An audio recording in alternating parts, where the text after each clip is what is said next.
Quiet Riot is one of the most underrated and important heavy metal bands of the 80s. In fact, you can easily call them one of the most important metal bands in the history of metal, as their song and first breakthrough album, Metal Health, changed the genre in massive ways. They are the reason heavy metal managed to get into the mainstream, and they are the reason why there was such a huge metal explosion in the charts. An explosion that helped pave the way for other metal and hair metal bands and subgenres, influencing hundreds of bands and singers.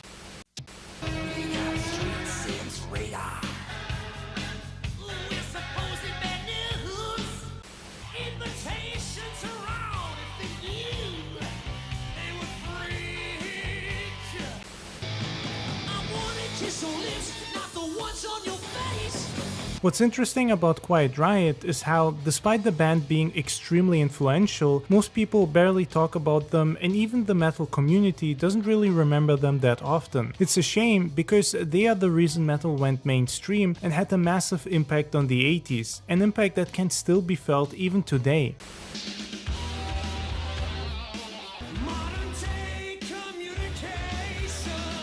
They are mostly known for their two hit songs, Metal Health and Come On Feel the Noise, which were great party songs and had banging monsters.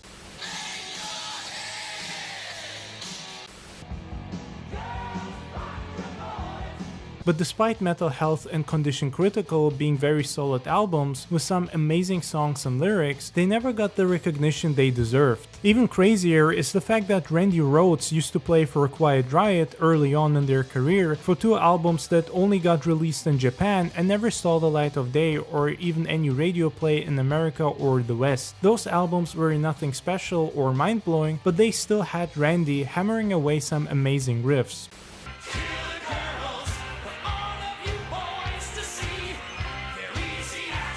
Rhoads eventually left to play for Ozzy Osbourne, which made sense as not only was Ozzy huge, certainly much bigger than Quiet Riot,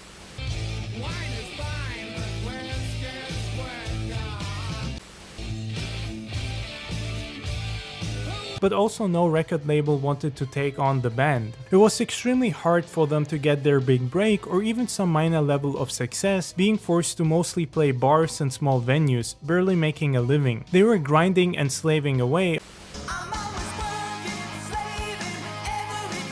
hoping to eventually smash down the gates of metal and leave their own mark on the world. With Metal Health, success finally came, making the world violently bang its head.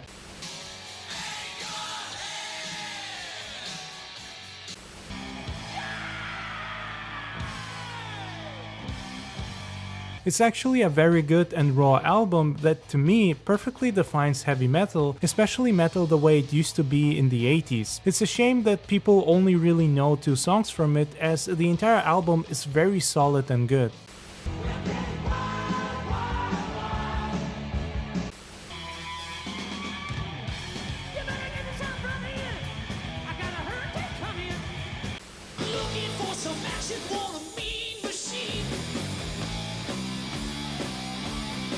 This album did a lot for metal as a genre, musically and visually. I mean, just take the video for Metal Health, it's easily the most metal thing you've ever seen in your life, with Kevin DuBrow being stuck inside a straitjacket with this iconic mask while heavy riffs ring through the mental asylum.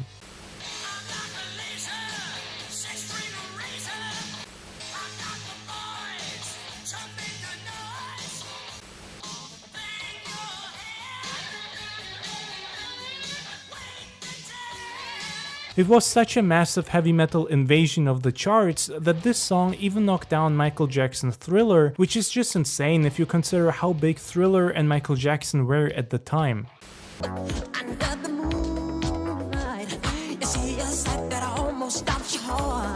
I'd say that the cover of Metal Health is easily one of the most iconic and recognizable album covers in music history. When you see it, it sticks to you, burning itself into your brain. It's interesting that Quiet Riot had such a hard time getting their foot through the door despite clearly having great talent, which ended up being highly influential and important. But even after the success of Metal Health, they still remained underdogs despite paving the way for metal music within the mainstream and charts. Other bands such as Motley Crue or Red were still outplaying and outselling them, not to mention receiving far more media attention.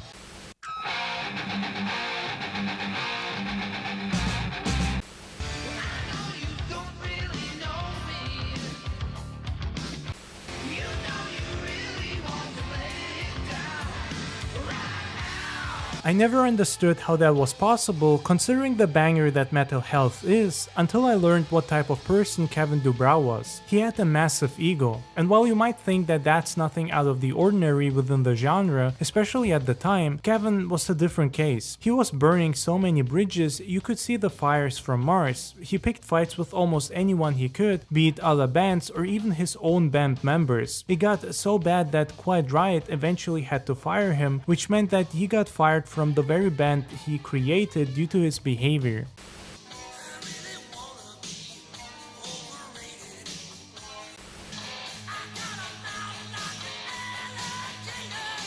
I mean, he claimed that hair metal and the whole glam scene owes its success and existence to Quiet Riot and acted as if his band was God's gift to Earth. View what's going on in the record business right now in music. At that time, there was nothing like Metal Health out, and I think there was a definite need for it, for, you know, back to the crunching meat and potatoes, bang your head rock and roll that was on that album. If you view what's going on in music now, everybody and their brother is copying that style of music right now, and they signed everybody now. I mean, you've got everything on the radio is a sort of poor man's bang your head or feel the noise, something like that, which is fine with me because that's the kind of music that I grew up listening to, and I think it makes it all much healthier in the music business to have that kind of music on the radio. One time, Ozzy Osbourne even punched Quiet Riot's bassist, Rudy Sarso, in the face due to some remarks Kevin had made about him. Adding to that comes the extreme drug abuse that he apparently took to a whole nother level, which made him impossible to deal and work with. It's because of all these issues that no venue and label wanted to deal with the band despite their clear commercial potential, which is honestly a damn shame. However, having said all of that, it wouldn't be fair to deny his impact as a band leader and singer. While his voice might not have been the cleanest or most powerful at the time, it had a very raw and original sound that was instantly recognized. I could pick out his voice in a sea of others without issues because of how iconic and unique it sounds. Do you want to get crazy?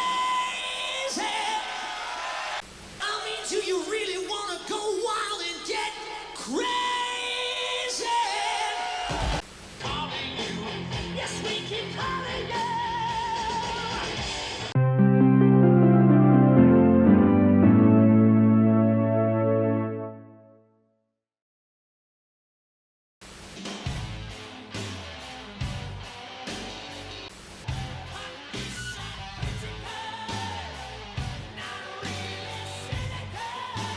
Honestly, Condition Critical is an extremely underrated album and in my opinion just as great as Metal Health. I was actually surprised to see a bunch of hate for that album online. While it might not be a masterpiece, I certainly don't see a reason to outright hate it, especially since it's classic 80s Quiet Riot and exactly what you'd expect to hear from them. It has some amazing bangers and feels very well structured and like they were basically trying to recreate the first album and its success. One of my favorite songs on here is Condition Critical. There's something about it that gets stuck in my head and keeps living rent-free after I'm done listening to it.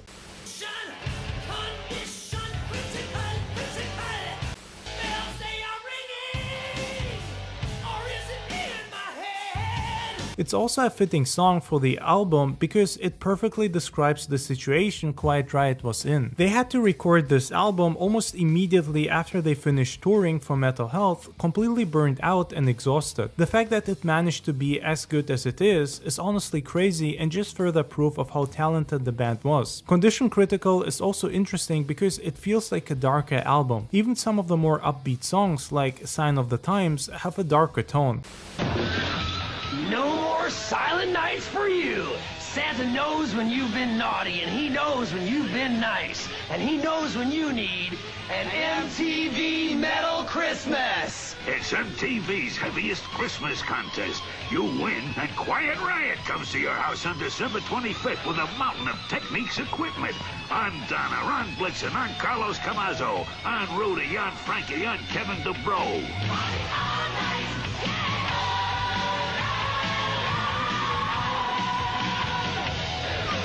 We'll be part of your family for all of Christmas Day.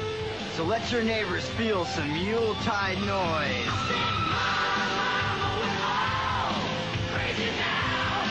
And these white Today's men will be bearing gifts, a complete line of Technique stereo equipment, enough to build your own media room, including compact disc player, Stereoplex TV AM FM receiver, and Quartz direct drive cassette deck, all from Techniques. Of course, you'll get a collection of compact discs, including Quiet Riot.